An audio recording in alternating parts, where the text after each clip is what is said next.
Thank you, everyone, for joining us. Welcome, welcome. We're happy to have you here with us. This is a very important discussion we're going to have today.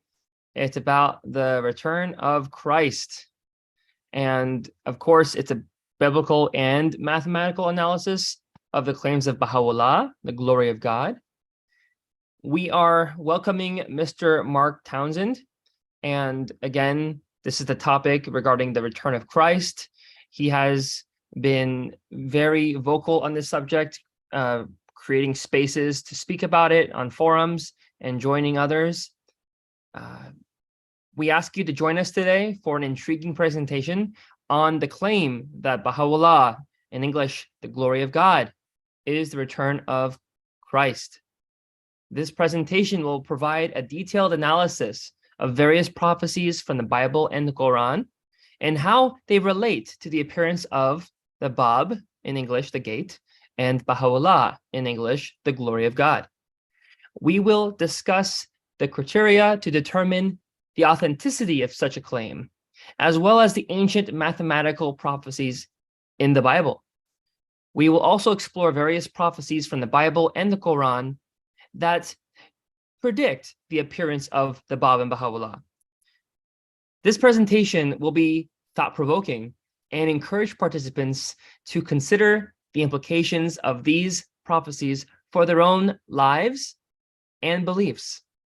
We ask you to join us for an engaging discussion on this fascinating topic. With that being said, we want to introduce Mr. Mark Townsend. He has a remarkable journey. His life is filled with adventure, faith, and service. And born in 1952, Kansas, Mark's early years were marked by a deep sense of curiosity, which would lead him later on, of course, until now, and a thirst for knowledge. It was this quest for understanding that led him to become a Baha'i at the age of 17 in 1970. From there, Mark's life took him on a journey of discovery and service. He went on pilgrimage to the Baha'i holy sites in 1979 and again in 1995, deepening his understanding of the faith and strengthening his connection to its teachings. He also embarked on numerous teaching trips around the world, sharing the message of the Baha'i faith with people in places like Russia and Ukraine in 1991. Throughout his travels, Mark remained committed to the principles of the Baha'i faith, which emphasize the importance of service to others and the pursuit of social justice. He worked tirelessly to promote these values in his own life and in the world around him, often collaborating with other Baha'is and community members to create positive change. Despite challenges he faced along the way, Mark remained steadfast in his commitment to the Baha'i faith and its teachings. He continued to explore new avenues for service and spiritual growth, and inspired others to do the same. Today, he remains a beloved member of the Baha'i community, respected for his dedication, wisdom, and compassion. With that being said, Mark, I have a question for you. Where are you now? Where has your adventures taken to you? What part of the world are you in? We live in northern Ecuador. Oh, really? Yeah, in the Andes Mountains, and we've been here together 8 years. Jen was here 2 years before me. 8 years, quite a long time. And why did you come to Ecuador, if I may ask? Well, we wanted to be together. We wanted to pioneer, and Ecuador is rich in natural resources, but has a lot of people who are poor materially, but very rich in courtesy and other nice virtues. We love the people here, and we will stay here till the end. And we live in Cotacachi, which is in northern Ecuador, about a couple hours from the Colombian border. So That's very inspirational. It's one thing to go pioneering, and it's another thing to keep pioneering, to remain committed to the end. And it's very, very it's very inspirational, and we thank you for sharing this with us.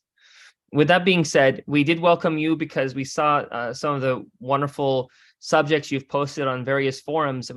During this presentation, if you don't mind sharing them, people I think will be inspired to view those as well, in addition to our presentation here today. But just to get started, we are ready. The sound quality is good. The PowerPoint's up. As soon as you're ready, we're ready to go. I'm ready. I would like to start with one of the short prayers. Yes, sir. O my God, aid thou thy servant to raise up the word and to refute what is vain and false, to establish the truth, to spread the sacred verses abroad, reveal the splendors, and make the morning's light to dawn in the hearts of the righteous. Thou art verily the generous, the forgiving. I would also like to say that you alluded to prophecies from the Quran.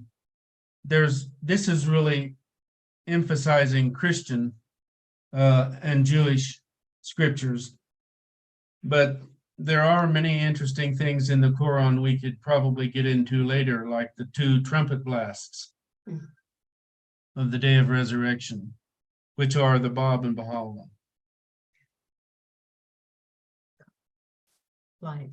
Slide.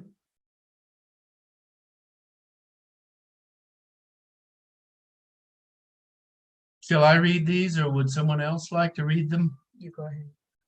Then will appear in heaven the sign of the Son of Man. And then all the tribes of the earth will mourn, and they will see the Son of Man coming on the clouds of heaven with power and great glory. This particular passage is, Baha'u'lláh spends at least 60 pages of Kitab-i-Iqan interpreting every phrase of it. So if people want to really know the Baha'i view on this passage, they should read Kitab-i-Iqan, the Book of Certitude. Slide.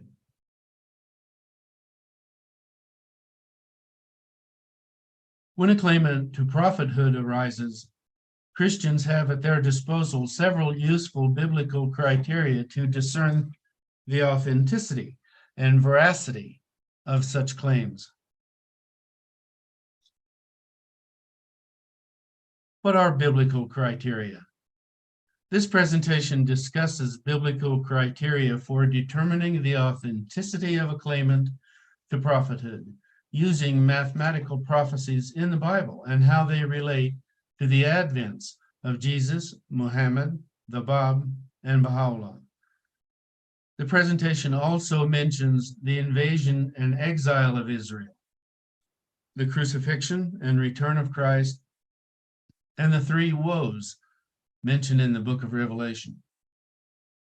Finally, it discusses various biblical passages that relate to the exiles and sufferings of Baha'u'lláh. Next.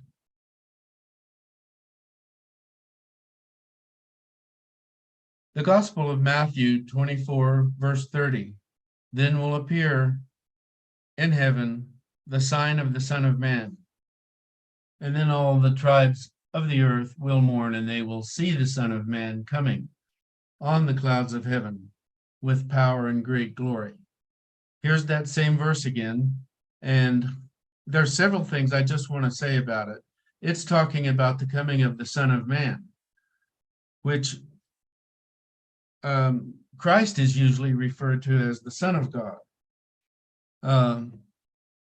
And I have always said that if God can manifest as Son, he can manifest as Father. That means send a messenger to us whose station and title is the everlasting Father. And that's what Isaiah promised in chapter 9 of Isaiah. And it seems like some people think that everyone will see with their physical eyes. It can't be that way, because some people are physically blind, but can understand with spiritual vision. So let's go on. This is very important. Are his prophecies true? In Deuteronomy 18:22, Moses gives a very simple criteria for determining the veracity of any claimant to prophethood. And this is where I think we should insert a link to prophecyfulfilled.com, because this work has already been done, showing how many prophecies Baha'u'llah made about Germany, about the atomic weapons, about the ultimate unity of the human race. And if the people have that link in the future, they can follow it themselves, because we haven't really listed or discussed those prophecies. What's the website again? The website is www.prophecy-fulfilled.com. Next.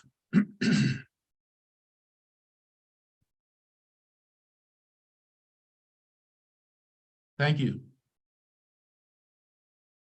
Another criteria is from the gospel, when Jesus is talking in Matthew 7, and he says, "You shall know them by their fruits." And I think this applies to the believers as well as the founders and the messengers. And you can't get bad fruit from a good tree. If you ask people the challenging question, what has Baha'u'llah brought that is not good? They rarely can come up with anything sensible, because he says himself, "I have not brought anything but good, and I have forbidden what is evil."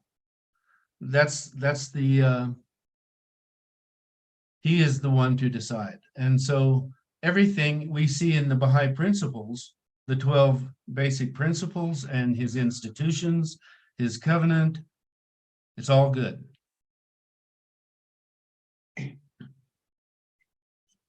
Yes, anybody have questions here?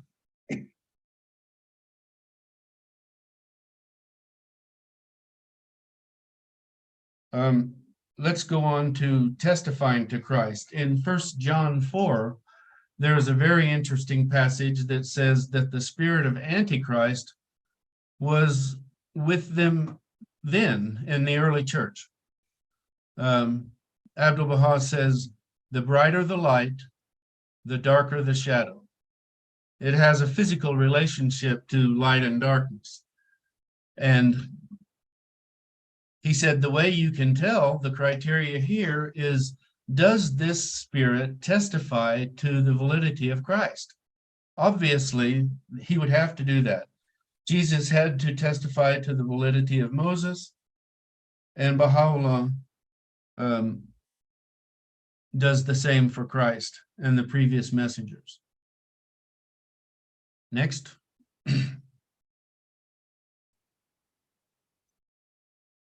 I like this slide very much because it shows the seat of the House of Justice in Haifa. And when I read the white throne judgment in Revelation, I understand that Baha'u'llah created the Universal House of Justice. It's one of the fruits of his teaching. And he wrote about it in the Akdos in 1873.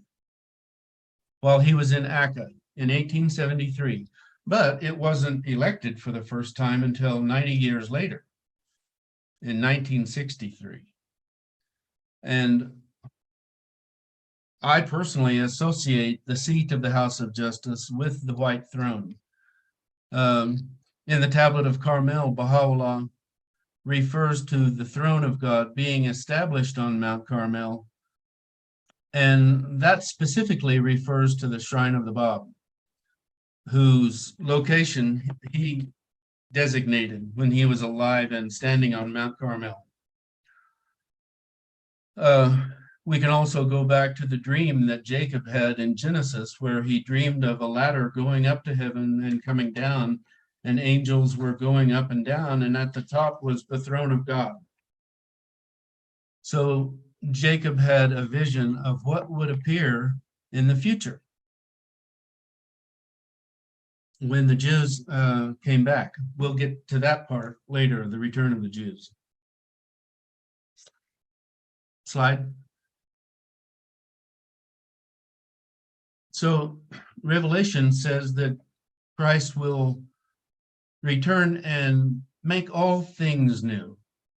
He will reveal new things that were never revealed before because we didn't have the capacity or the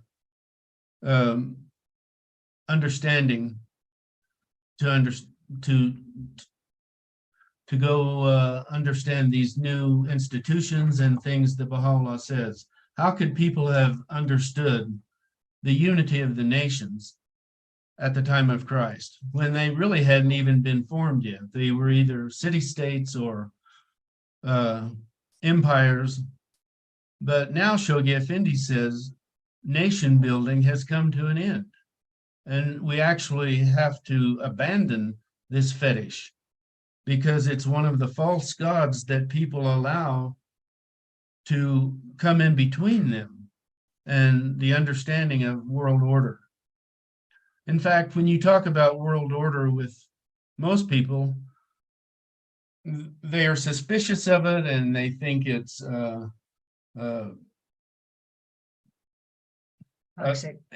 they think that it's a plot by the rich or the Illuminati or the military, anything but God. But God is not powerless to reveal a new world order. And that's what Baha'u'lláh has done. Okay, let's go on. The important thing about Baha'u'lláh is that he didn't determine to come to the Holy Land. He was brought as an exile. And he has to come first and then call the Jews back to the Holy Land. There is some disagreement about this, that the Jews have to come first. That's the way the majority think, because they don't know where the Messiah is yet. Israel right now is unaware that the Holy One of Israel is in her midst already. He came first, and then he set up an ensign, as Isaiah 11 discusses. Then the Jews poured back into the land and formed their state again. And this is actually referred to in the Quran, but I won't go into that right now. Right now, Jews are having a hard time keeping the Jewish state going. And in a Baha'i world order, I don't know at what point Israel will change to become a Baha'i state, but it's inevitable that it will. Does anyone have any questions? Yeah, I suggest that you read Isaiah 11 and Abdul Baha's interpretation of it in some answered questions. Next.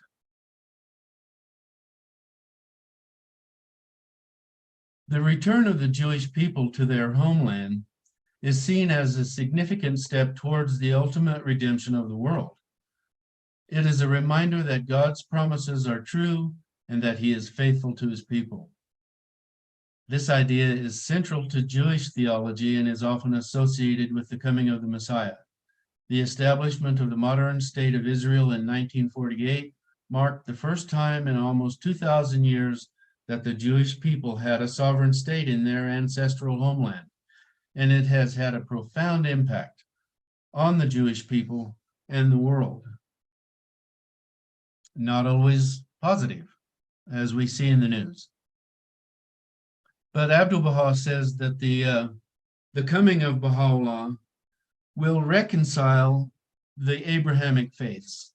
And that is why Baha'u'lláh came, to make the Jewish, Christian, Muslim, and Baha'i faith one faith, as it essentially is. It's not really a new religion we're talking about, is it? It is the renewal of the ancient faith of God. And it's over a huge historical timeline. What about the Eastern religions, Buddhism, Hinduism. He is the God of all. All are created by God, right? So for some reason, we have the Christian, the coming of Krishna, in which monotheism was hinted at, but polytheism prevailed. Then came Buddha, who did not address deities like the people were always asking about, but wanted to train them in how to live. And that's a very interesting statement, because we know Baha'u'lláh is the 10th avatar of Krishna and the 5th Buddha of Buddhism. Next. So this passage, which has been made into the Messiah chorale by Handel, is about the coming of the Lord of hosts. Here he's called the Wonderful, which is the meaning of our new calendar. The Badi calendar is the wonderful calendar. The Counselor, the Mighty God, the Everlasting Father, the Prince of Peace.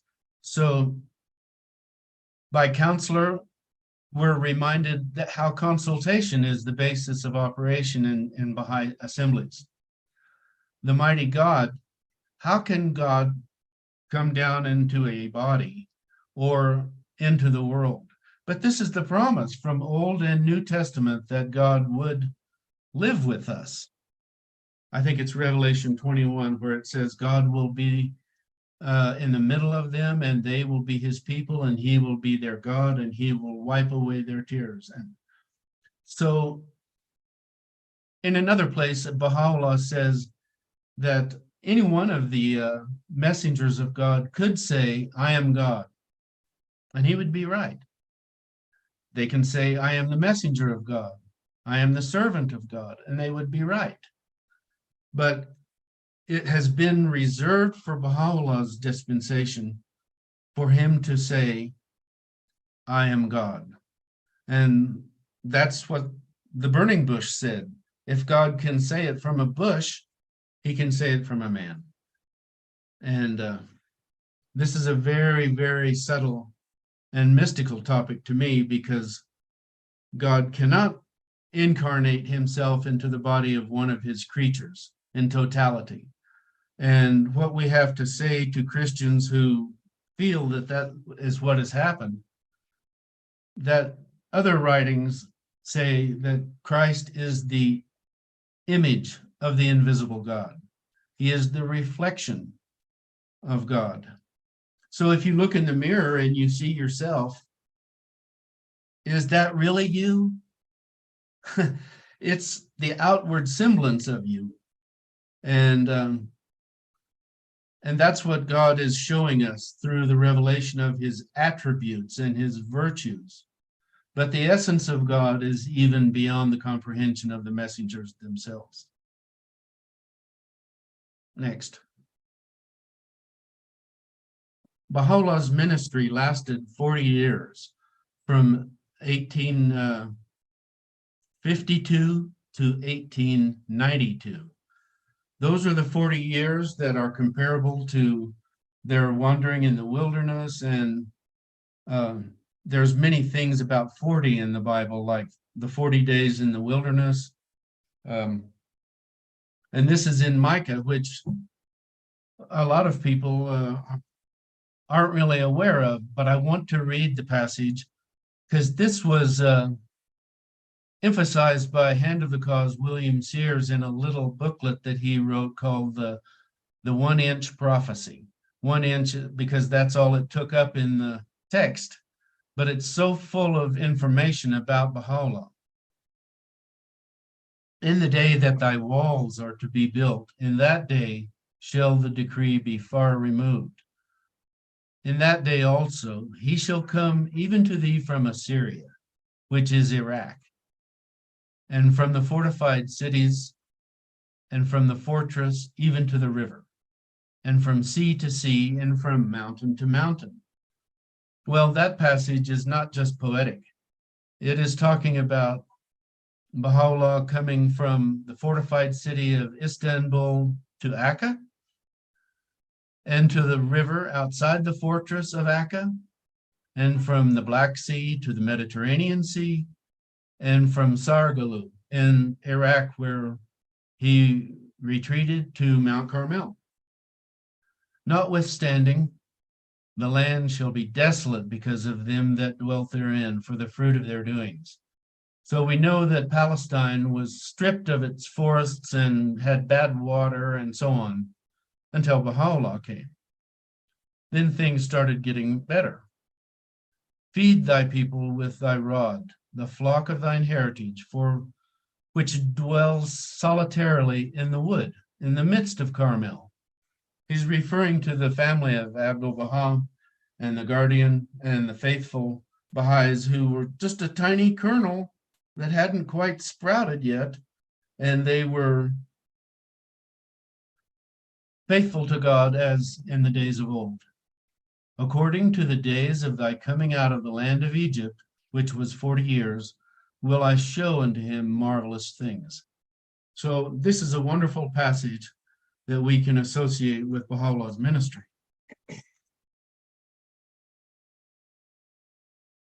Now we come to the mathematical prophecy in the Bible. Next slides. In Matthew 24, verse 3, the followers ask Jesus, when will these things be? And he answers them in verse 15 when he refers them to a prophecy in Daniel about the abomination of desolation. If one were to read that, they will see the 2,300 days are mentioned. And each one of those days is an actual year. And we'll get to the formula for that. But he says no one could know the day or the hour. But he tells us the year in various ways in the Old and New Testament. And that's what we'll get to next. The year was told, okay? Now, these next verses are explained by Abdul-Baha in some answered questions. And I'll just read them quickly, and they lay the foundation for the formula that is used in biblical prophecy. Genesis 7:11, the waters of the flood came on the 17th day of the second month. Next, the water abated and ceased on the 17th day of the seventh month. Next, the waters prevailed upon the earth 150 days. Next, the 7 times of tribulation and the Gentile rule over Jerusalem. If you have any questions about those passages in Genesis, I just recommend you go to some answered questions. Okay, here is the precise equations that once they get in your mind, they never get out. 7 times 360 is 2,520 years, which is the 7 times. You'll hear people talk about the 7 years or 7 times of tribulation, but wherever it's referred to elsewhere, it's referring back to this original statement by Moses in the Old Testament. 360 is a compromise between lunar and solar years. Solar would be 365 and lunar 350 something. So they chose 360, and that's how we get the degrees of a circle. And that's what is used in the Bible prophecies. We can break it down into 3.5 plus 3.5 times, which is mentioned many times in the Old and New Testament. You also see it expressed as 42 months, which is 1,260 days, each day of which is a year. So I put the references here. Now, 1,260 is half of the 7 times. And we know that the Bab appeared in 1260 of Anno Hijra, the Muslim calendar. So the last half of the 7 times is the Muslim dispensation, which came to an end when God set his throne up in Shiraz, which is in the ancient province of Elam in Fars. So when the Bab appeared and made his declaration, that was the end of Islamic law. It was the end of the Mohammedan dispensation. And of course, most of Islam, constituting 1 billion people or more, are unaware of this as yet. Shall we go on? Okay, Manasseh was one of the kings of, we may not need to keep this passage in there. I don't think it's that pertinent, really. But Manasseh was an evil king, and his grandfather was Isaiah. And there are different accounts of how Isaiah died, that he was put into a tree or he was hiding in a tree, but they sawed the tree in half, and that was the martyrdom of Isaiah, which I never knew until very late in life. And then Manasseh and the Jews were hauled off to Babylon for their 70-year exile. And after that, Persia conquered Babylon and stood up for the Jews and actually decreed that the temple be rebuilt, because they wanted it rebuilt and they had a good relationship with the Persian kings, and so many of the prophecies figure from the rebuilding of the temple. Next.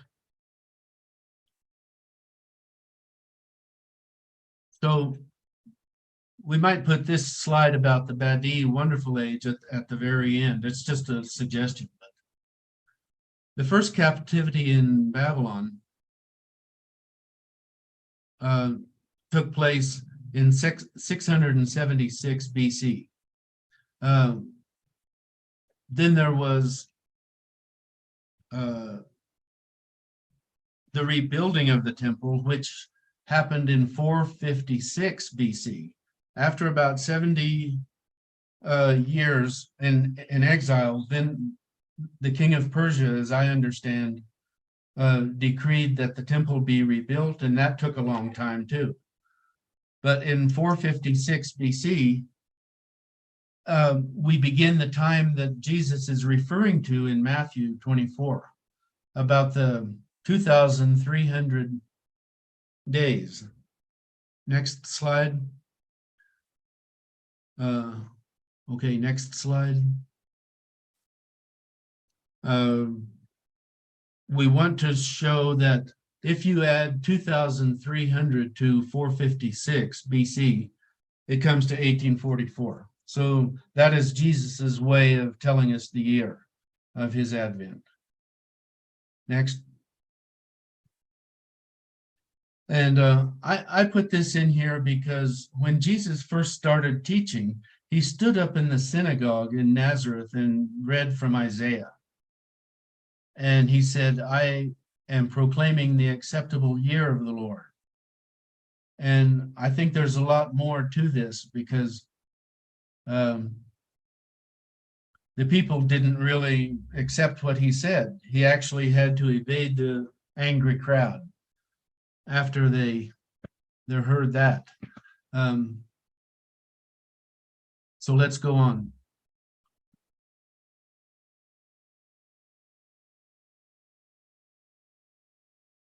Okay, the prophecy of the crucifixion of Christ begins at the same time as the rebuilding of the temple. From 457 BC, there was a year there from 457 to 456 that is inclusive. If you add 490 years to that, it comes to 33 AD, the crucifixion of Christ.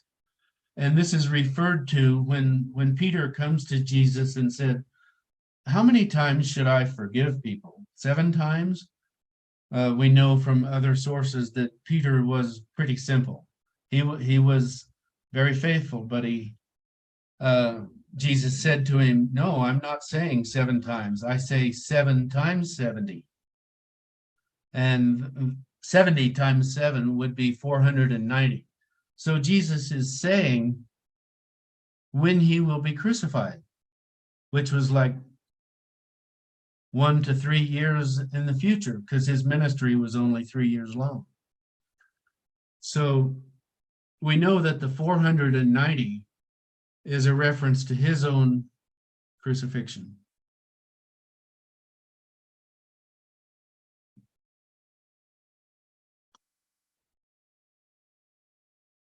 Okay, we can go on from here. Now we come to the 3 woes, which are mentioned in the book of Revelation, and I wouldn't have known anything about this unless I had read Abdu'l-Baha in some answered questions, and it made so much sense. If you read the text, you can go on from this slide. It says that there are 3 woes. Here's another slide showing the different formulas, but it's not really what we've talked about that. Here we go.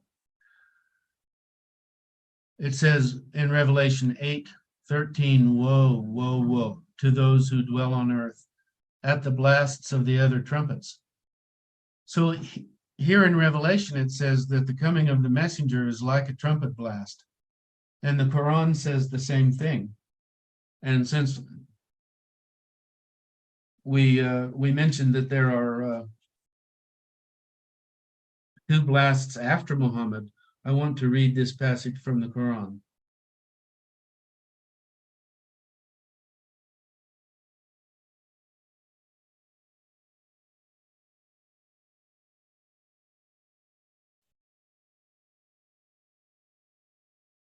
This is Surah 39, called the Throngs, verse 68.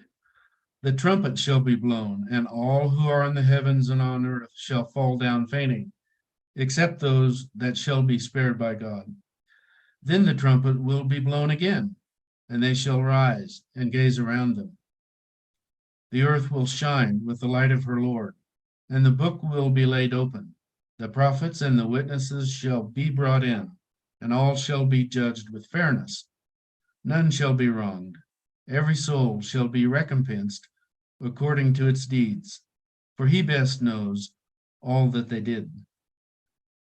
So our purpose as Baha'is is to encourage Muslims to think of these 2 trumpet blasts as the 2nd and 3rd woes, one blast quickly following another, just like the Báb was followed by Baha'u'lláh. The Báb's dispensation was 19 years long, from 1844 to 1863, and Baha'u'lláh let him have his own dispensation completely before he announced himself. He had known for 10 years that he was the one whom God shall make manifest, but he waited until the perfect time at the Rizwan garden to announce it. Next. So when we say the first woe has passed, that's Muhammad.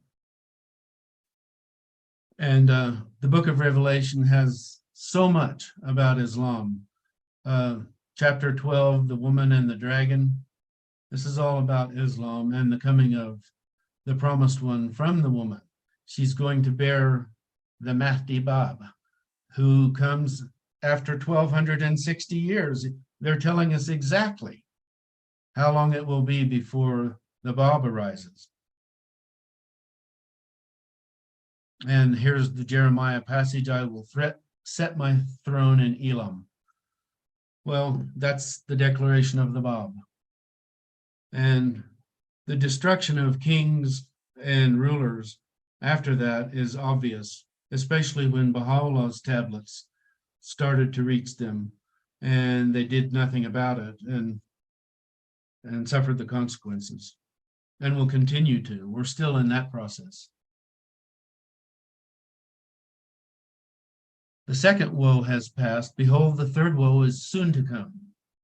So that's referring to the Báb and Bahá'u'lláh after him. Next. That's actually the last slide. Okay. Yay. Does anyone have questions?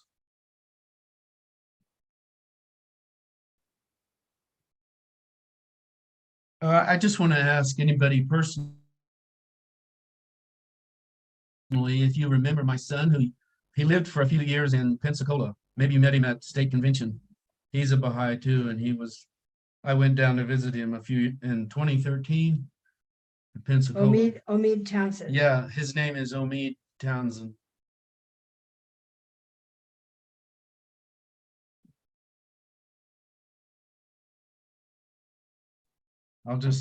Maybe somebody has a question or a comment, how to improve the presentation. I think it's so great how it has been arranged, and it will be very useful for people in the future. So there is a Okay. question here in the Zoom chat from Angela Sterling. She asks, what are 3 stumbling blocks for Christians when you discuss prophecy? Well, I think one of the greatest ones is in the book of Acts and other places, it says that the name of Jesus is supreme. And when he comes back, it'll be the same physical Nazarene that left with nail holes in his hands. And he will come down out of the sky. But the Baha'i view is that he does not come down out of the sky. He's not named Jesus, and he's a different man altogether. And I would compare John the Baptist to being who he fulfilled the promise of Elijah. In Matthew 11, verse 14, Jesus says, if you will accept it, John is Elijah, even though they're 2 different men. John fulfilled the function of Elijah. He reenacted the role of Elijah as being a voice in the wilderness, crying, make straight the path of the Lord. His purpose was to prepare the people for Jesus, like we know the Báb did for Baha'u'lláh. So Revelation 3:12, Jesus is promising to have a new name. And now we know that name is the most great name that God hid for millennia, but has now revealed to be Baha'u'lláh, and its different forms, Abha, Ya Baha'u'lláh Abha. In fact, when the Báb turned over his keys and his writings to Baha'u'lláh, in a box there was a tablet that the Báb had written with over 300 derivatives of the name Baha. And you can see Baha is mentioned several times in the Báb's writings. And when he had his secretaries copy his writings, he ordered that the word Baha be written in red ink so that it would stand out. If someone didn't have time under those dangerous circumstances to read the whole tablet, at least their eyes might fall on the word Baha. And okay. Other barriers that Christians have because they have different interpretations of their Bible. Well, there are many. I continuously encounter people who expect him to come down out of the physical atmosphere. That's not how he came the first time. He came down from heaven, but was born of Virgin Mary. And in the same way, Baha'u'lláh has appeared again.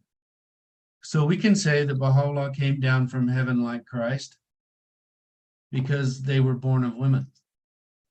But the most important thing is the new name and the attributes. We know Christ because of his kindness and his holiness and his wisdom and his power to see things in the future his power to read people's minds. This is something Baha'u'llah did continuously. People would harbor a question in their mind, and he would answer it without it being even asked. So those are things that were proofs for people who were in his presence. It may be harder for us who are removed in time from that. And we may have to rely on the things that he left, those good fruits. So it was promised that judgment and justice and peace would eventually govern the world. And that's not going to happen outside of Baha'u'llah's institutions. I hope that's clear. What about the only through me can you get to God? That's a big one for Christians. Well, we know that he is speaking for God. And God spoke through many different messengers. The same voice that came from the burning bush on Sinai, Baha'u'llah repeatedly, I have found at least a dozen places where Baha'u'llah says that the people of the world are now hearing what Moses heard from the burning bush. And I would assume Christ was also like the burning bush. If you heard him, you heard God. And that's about all I can say at the moment on that. Any other questions? So, in aside, I'd like to ask a question pertaining to your presence on several forums that people can ask you questions directly. So, could you share a few of those places that you're discussing these subjects with people? I'd be glad to. Yeah. If you are on Facebook, find me, Mark Townsend, and I will tell you the names of several group pages that are Baha'i pages I started. One is Holy Land Discussion. One is Baha'u'llah. Let him type it. Okay. Also, when you write discussion, the I after the D of discussion is a capital. It was a mistake, but I have left it like that. So Holy Land Discussion with a capital I in discussion, and Holy Land Discussion, and then Baha'u'llah, the Return of All the Prophets, the Coming World Federation, and the Fear of God. Those are four that I'm busy with. Yeah.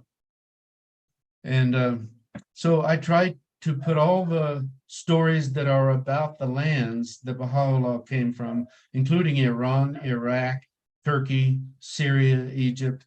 If there is Baha'i history or something pertaining to those lands, it goes under Holy Land Discussion.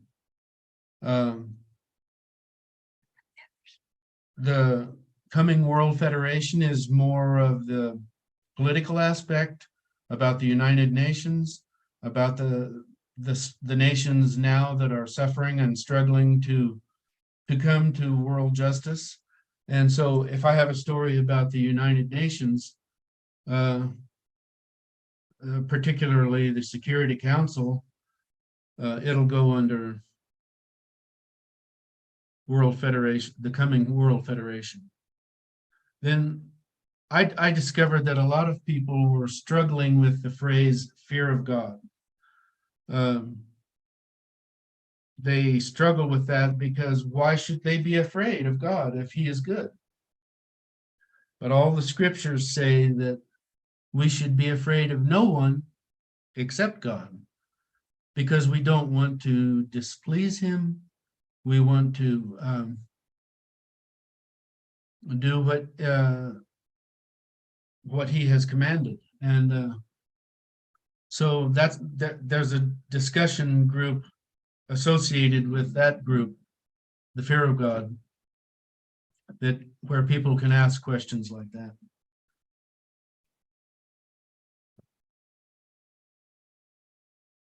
Thank you. Anything else?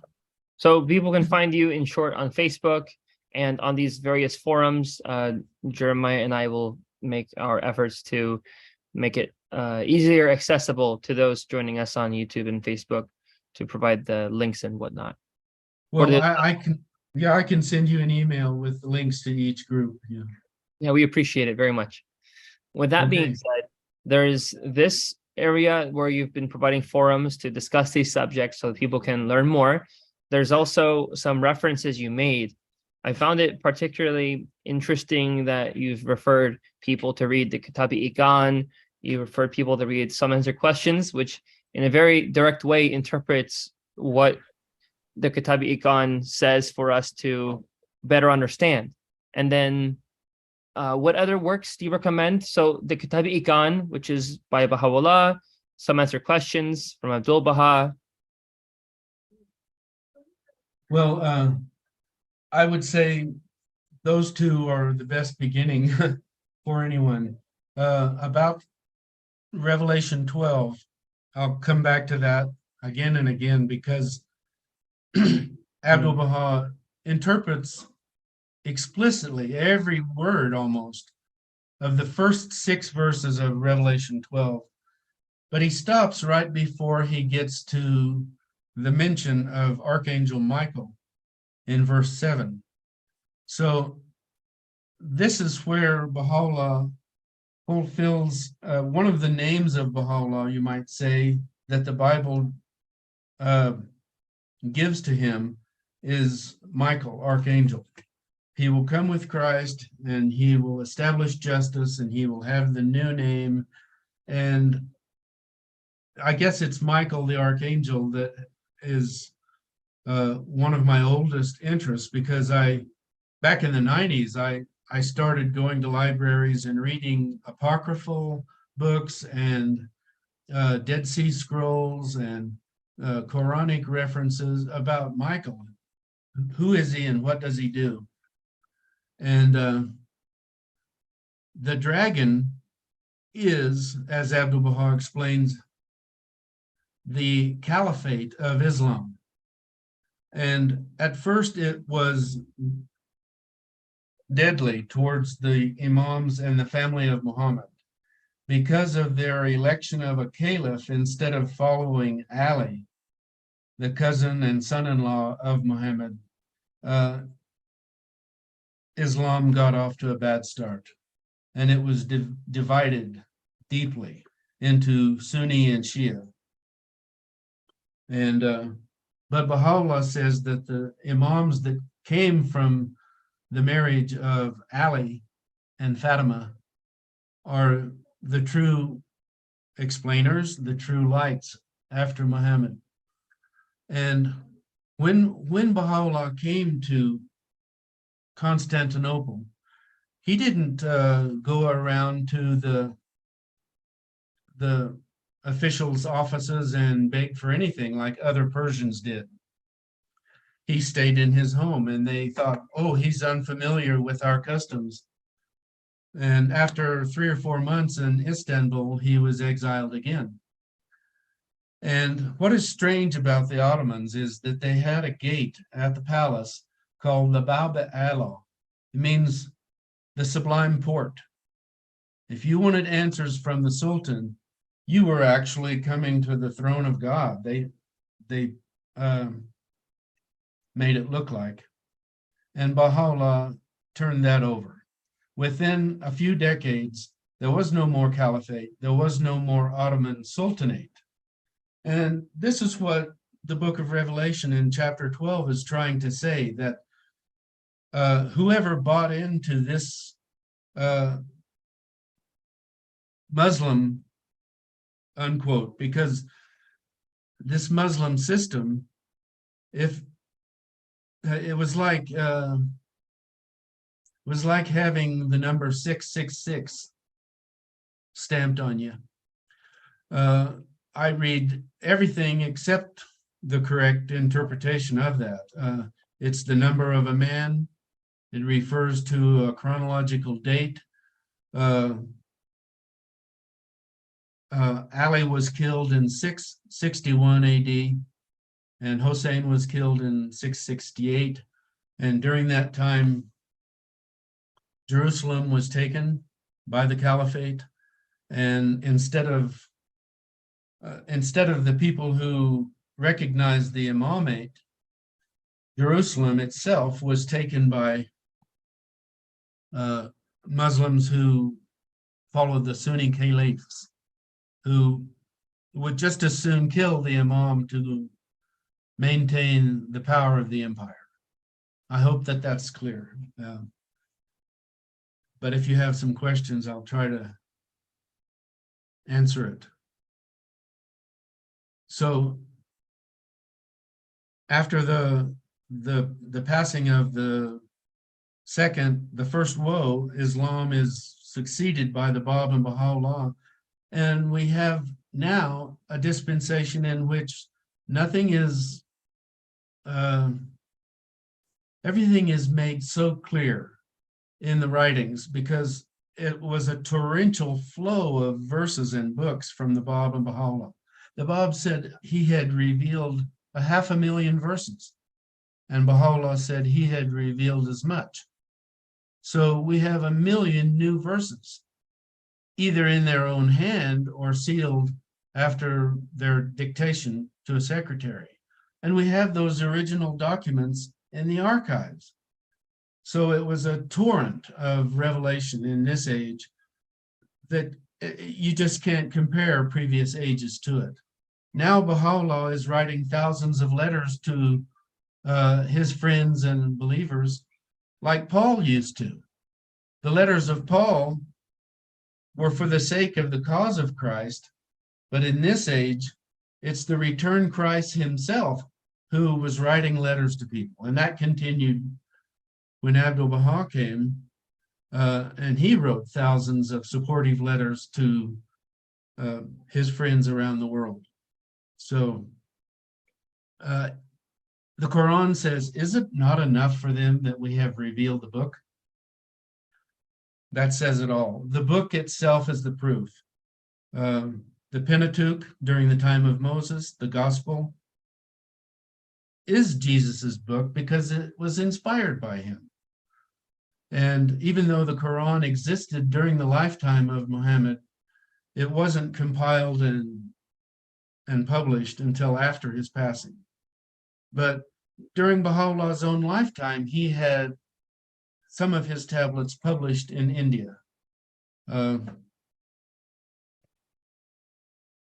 Like the Surah of the Temple with the tablets to the kings. So we're living in a time of unprecedented power and authority by Baha'u'llah's original writings. That is very impressive. Yes? Thank you, everyone, for letting us. Well, we're not just done yet. We have two more questions. One question was from one of our locals here asking privately to me about the American groups in the United States and Germany. He would like to know more about these groups that were searching for the return of Christ around 1844. The millennial, I forget, I'm sorry what they were called. The people who are waiting at for the end. I think Millerites. Yeah, the Mennonites. Right. Yeah, we know that the Templars came from Germany to Haifa. They must have been guided unwittingly to put the German inscription over their doors and windows. Der Herr ist nahe, means the Lord is nigh. Yeah. And when nigh. Nigh, yeah.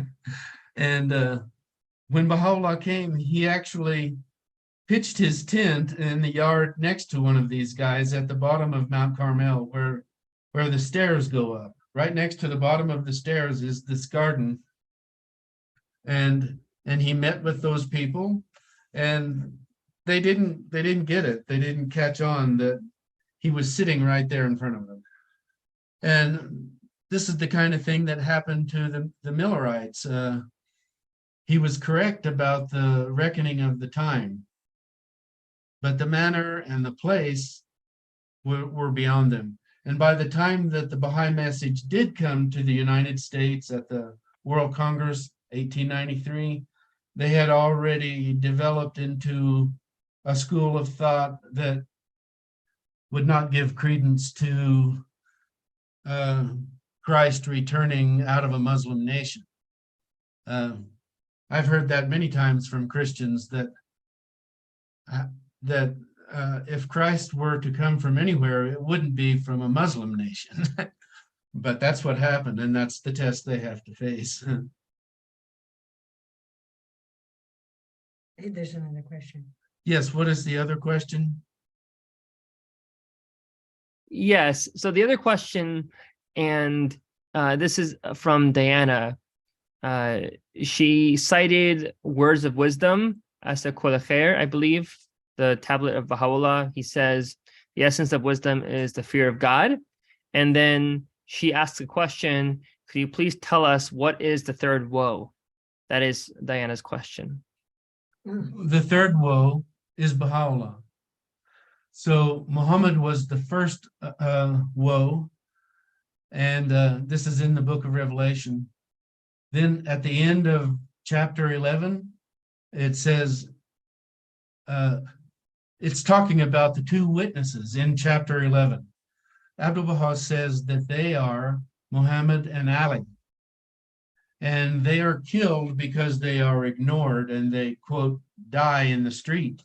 But after 1260 years, which is the Muslim dispensation, they stand up again.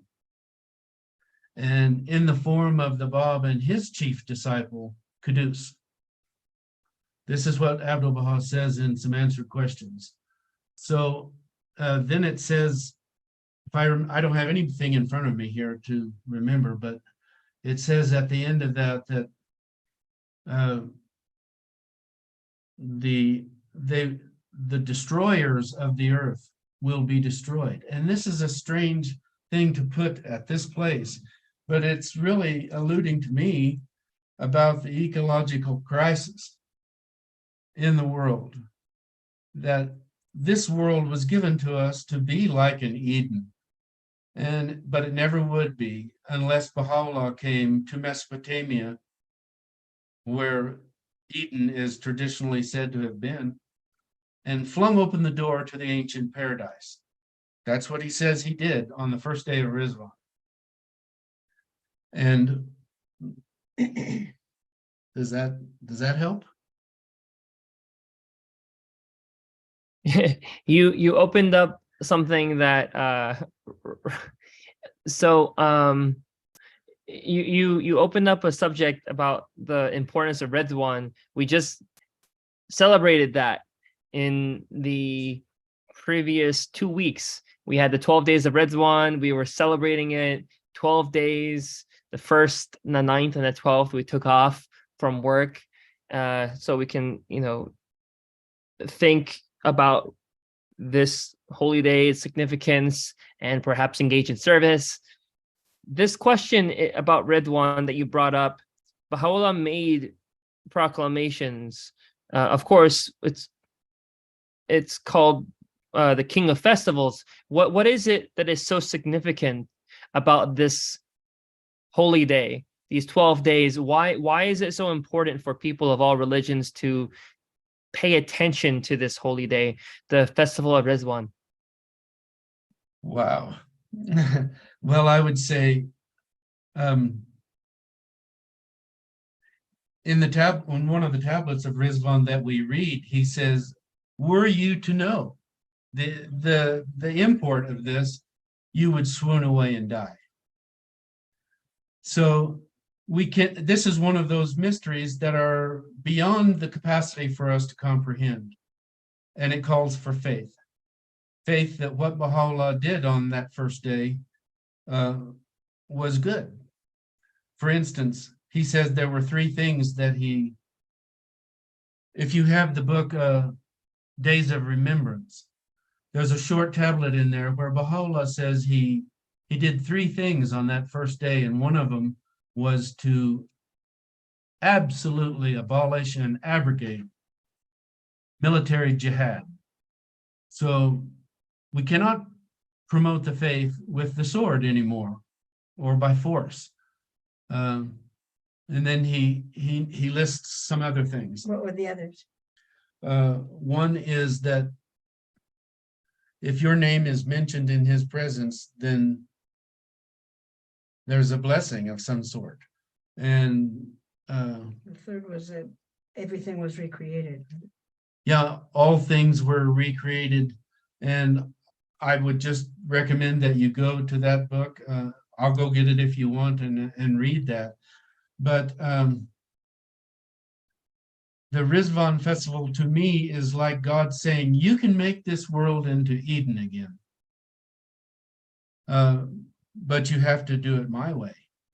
And instead of all of these human schemes like communism or World Bank or whatever, we need to listen to the authority that God gave. And look at how Iraq has suffered for not recognizing who passed through and who announced himself in Baghdad at that time. And it also says that it affected the whole of creation. That's more than planet Earth. But how? I don't understand. It's beyond us to fully understand. All I know is it is one of the supreme events in history.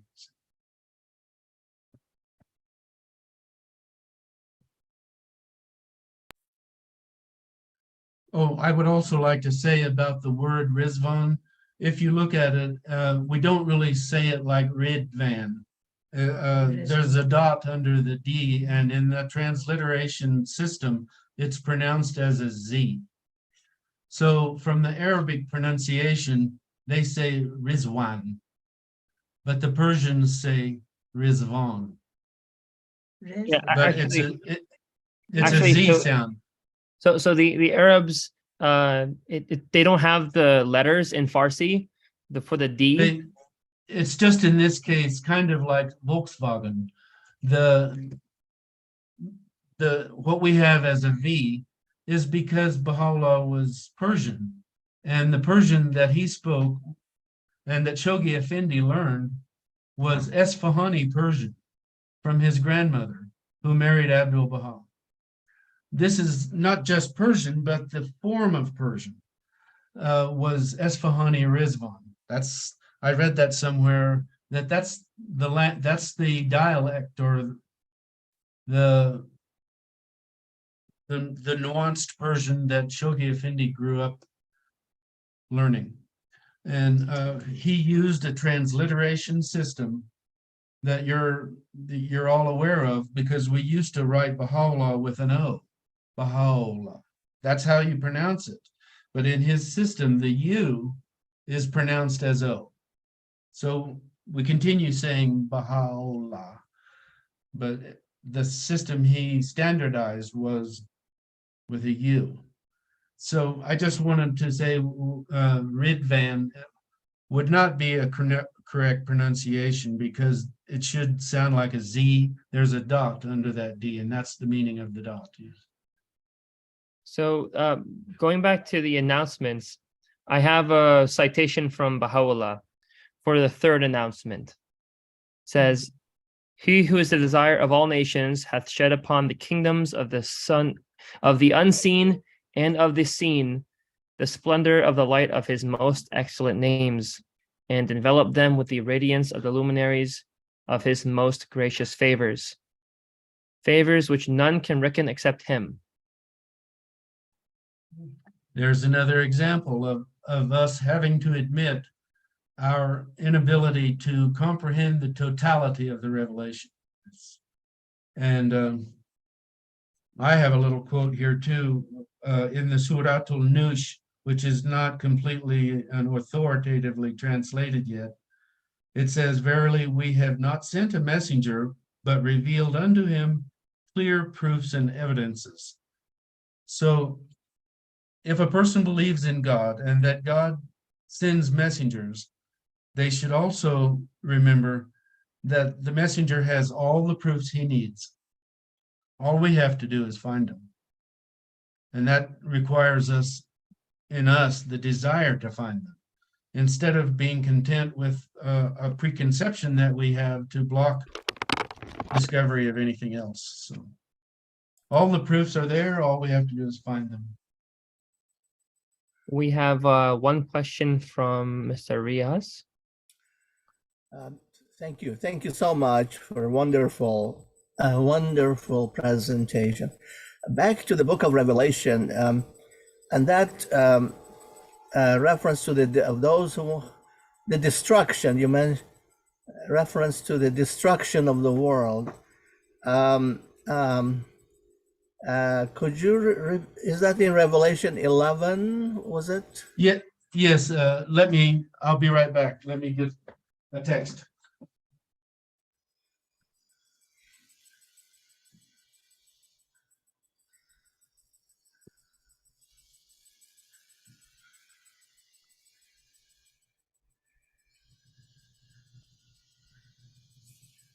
And I also found in the Old Testament, I can't tell you the source right now, but it says it's a directive toward someone who is the destroyer, and it says, when you are done destroying, you will be destroyed. Well, obviously everything that is composed in the physical universe will be decomposed, and to me that includes false regimes which are set up. So we're talking about verse 18 in Revelation chapter 11. And the nations were angry, and thy wrath is come, and the time of the dead, that they should be judged, and that thou shouldst give reward unto thy servants the prophets, and to the saints, and them that fear thy name, small and great, and shouldst destroy them which destroy the earth. Well, you can't think about that and not think about an atomic holocaust. An atomic exchange would be very destructive, but I presume that the earth can bounce back and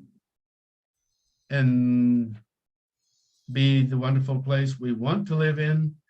But we can look around and see now that the policies that we have are endangering the ocean, the atmosphere, the groundwater, until we see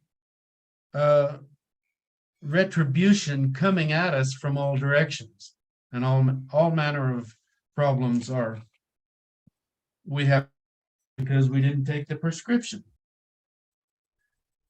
Does that help? Yeah. Oh, yes. Thank you. Thank you very much. Appreciate it. Thank you. Thank you. And then eventually the planet will be destroyed. Nothing lasts forever in the physical universe. You know, right now, planets and stars are being formed, and after huge amounts of time, they will be unformed, because the universe, the cosmos, is in continuous change and flux.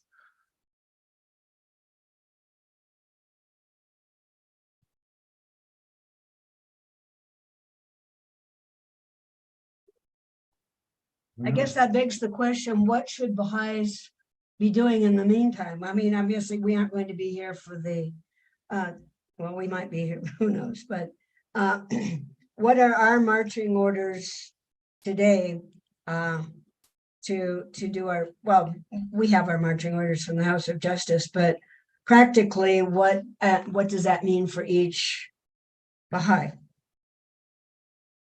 Where we find ourselves now in Ecuador, the young people don't have that much opportunity, and it's expensive to go to school. So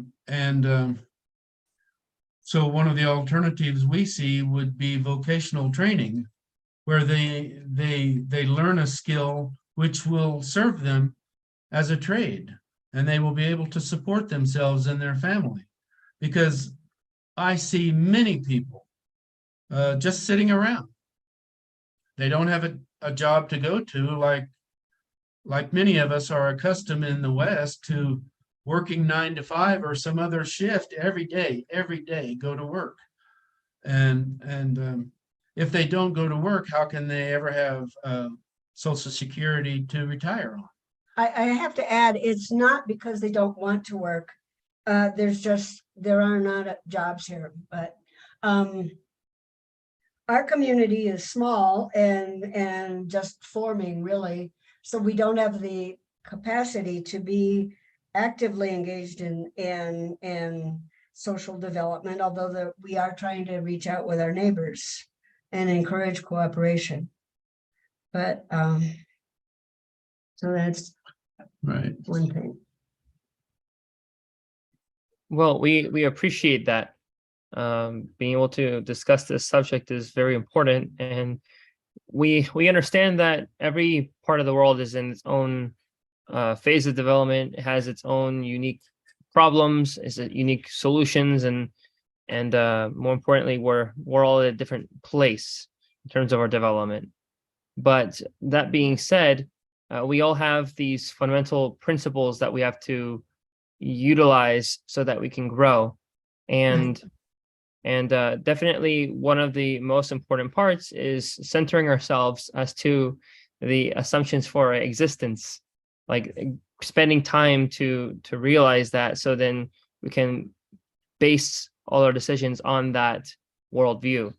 And here we've discussed the most important, for many people, especially those of faith, the most important announcement of our existence, which is the return of Christ. And that's no small matter. So although it's not rewarded in a financial way, no one's paying people to really go and bring this out and study it. It's paid in the most valuable, which is the fulfillment of our life's purpose. And that is something that, as our economic systems develop, will one day have some measure for this beyond what we have now, which is how can we serve self. It'll be a little more holistic, how our economic system will function in the future. But we can only create the beginnings of that by engaging in that behavior in our own lives. So Right. what we do is what we in the end reap after we've sown it. Riaz, you have that you have your hand raised, please. I would like to hear your view on this. In Revelation, in the book of Revelation, John refers to the new earth and the new heaven. For the old earth and the old heaven had passed away. Then the guardian of the cause of God, Shawqi Effendi, he seems to confirm this in the book, The World Order of Baha'u'lláh, saying the author of the Revelation prefigured these future events when he said a new earth, there will be a new earth and a new heaven. Could you please give your view on here? Shawqi Effendi seems to confirm the author of the apocalypse. Now, my question is, what is your view? I mean, what power, the authenticity, I mean, what power did John have? What was his power to be able to make these predictions in the book of Revelation? What inspiration? Okay. What inspiration did he have? Because Shawqi Effendi confirms the author of the apocalypse, and my question is, how did John have this power to make all these predictions in the book of Revelation? Thank you. Well, the short answer is Christ himself. If we read the opening, Christ is talking to John, and that means this book came down in a special way from the other gospels, which Abdu'l-Baha says there were 50 different gospels at one time. Then the church fathers condensed them down to 4, which became the canon. But Revelation is special because it's Christ, Spirit, confirming John, who was in exile on the island of Patmos in the Mediterranean when he wrote the book. And we can also recommend Kitab-i-Iqan again, because Baha'u'lláh talks about a heaven and earth. And earth is a symbol of our human understanding of governmental affairs. Heaven is our understanding of faith, and they are both renewed. It says in the Kitab-i-Iqan that if people follow this new revelation, the earth itself would be renewed. Well, obviously, that's going to happen. After, I hate to say it, atomic apocalypse, the world will be remade again. We will find the balance of reuse, and recycling, so that we become a balanced. The Báb said, God loves balance. And Baha'u'lláh says that his administrative order is the infallible balance. And it won't just be for the human affairs, our intellectual way of governing, but for the spiritual, which is called heaven. The spiritual inspiration will also be renewed, has to be renewed, because everything except God is relative. God is absolute, and everything else in the world is relative.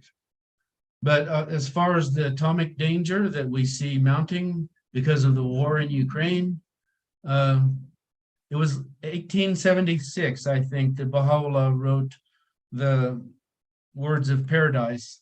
And in there he says there is an infernal engine of destruction that hasn't been invented yet. In 1905 was Einstein's theory of relativity, and that led to the development of the bomb. It was in 1912, Abdu'l-Baha was in Paris talking to the Spanish ambassador to Japan and his wife, who wanted to meet Abdu'l-Baha. And he again warns the people that there is this force that we now know as radioactivity in the planet, which had the potential to poison the entire atmosphere. Why would Abdu'l-Baha mention that to the ambassador to Japan in 1912, when it wasn't until 1945 that the bombs were dropped on Hiroshima and Nagasaki? And now we have thousands of them in Russia and China and the US. So from my opinion here in Ecuador is, I'm not leaving Ecuador.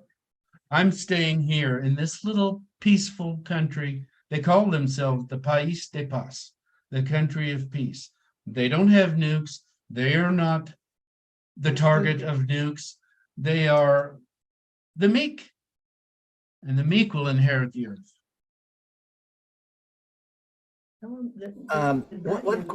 One quick clarification, if you could. So you feel that the book of Revelation, the Apocalypse, is is inspired by Jesus or from Jesus? Well, could you, if you could clarify that? Thank you. Yes, it is inspired by the Spirit of Christ, because John was a very polished mirror, you might say, and Christ had more to say. What if Christ was able to live a long life? How much it would have shaped human civilization. But the fact is, the Christians were never at peace with themselves or anyone else. It's Baha'u'lláh that has the government of humanity on his shoulders. Isaiah said, the government will be on his shoulders.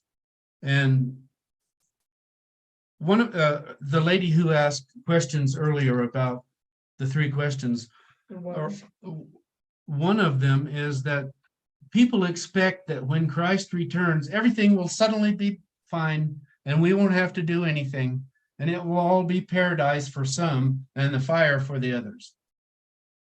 That's the only way they look at it. And it's hard for them to understand that Baha'u'lláh set a precedent, and there's this tension between what he has commanded and what the world is still busying itself with. The world is not turning to the world order, except little by little.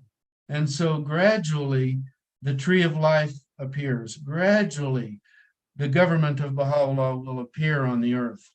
But your question about the book of Revelation, there's no doubt that it was inspired by Christ.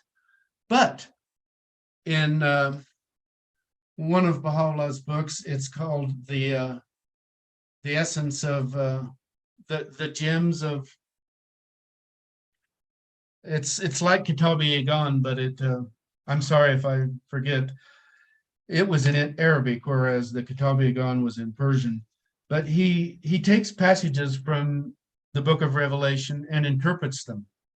And he says that the book itself is written in veiled language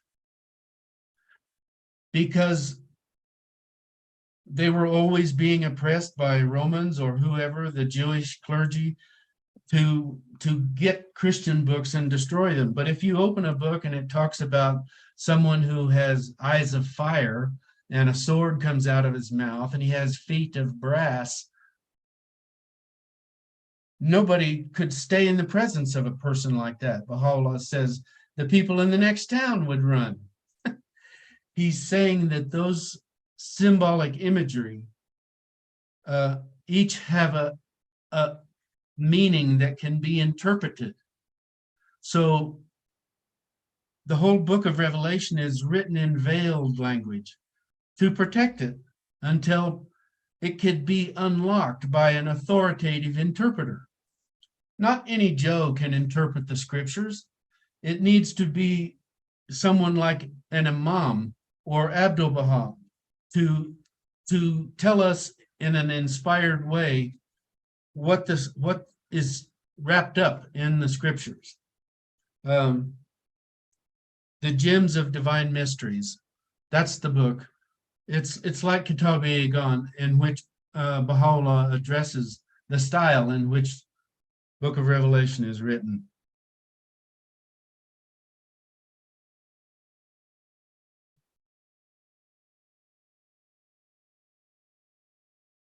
This is so much to really think about, all of this.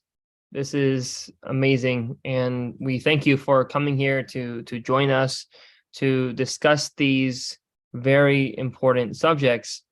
This very important subject, that is the return of Christ, and the subjects that we went on from there. You've highlighted a lot of pieces. For example, people can go and do research in the writings, the Bible, the Baha'i writings, and the warnings that Baha'u'lláh has issued for the immediate time, and explanations that Shaykh Effendi's given that the immediate future is dark, but the overall it's very bright. The overall future is very bright, but the immediate future is dark. Exactly. Thank you, John, and thank you, Jeremiah, for setting up everything. It's been wonderful. And Riaz, thank you for your questions. Are you related to Adib Taherzadeh and the author of those books? Yes, he is my uncle. Oh, my. Adib is my father's younger brother. Yes. Wow. Habib. My father is Habib Tahir. Such wonderful books. Such a wonderful faith we have to grow in and to share with others. Thank you for the opportunity.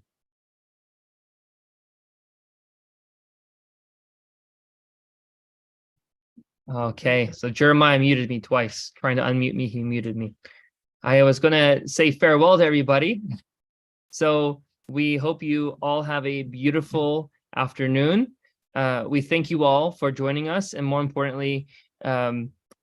and Mrs. Townsend, we thank you both for joining us today to really enrich our lives. And we hope all of you watching are able to take this as a stepping stone to discovery, as your first step to realizing your spiritual destiny. thank everyone for being here, and thank you all for this time and effort that we're going to be putting in from here on out. So thank you. Allow